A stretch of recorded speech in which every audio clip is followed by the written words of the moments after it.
chceme volať Boha našich otcov, musíme si navzájom odpustiť. Buďme ako jedna rodina a spoločne sa modlíme.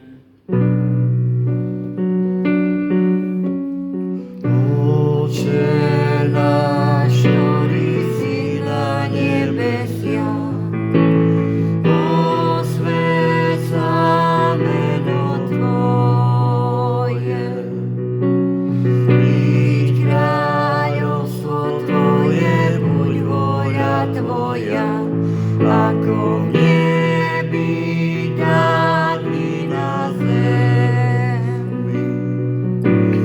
Chlieb náš každodenný daj nám dnes a odpusť nám naše viny, ako i my odpúšťame svojim vinníkom, a neuveď nás do pokušenia,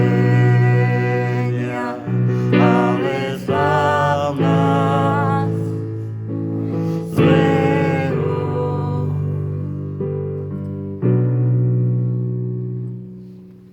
Prosíme ťa, Pane, zbav nás všetkého zla, udeľ svoj pokoj našim ľuďom a príď nám milosrdne na pomoc, aby sme boli vždy uchránení pred hriechom a pred každým nepokojom.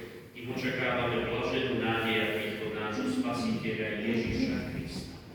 Lebo Tvoje je kráľovstvo a moc i sláva na veky. Pane Ježišu Kriste, si povedal svojim apoštolom, pokoj vám zanechávam,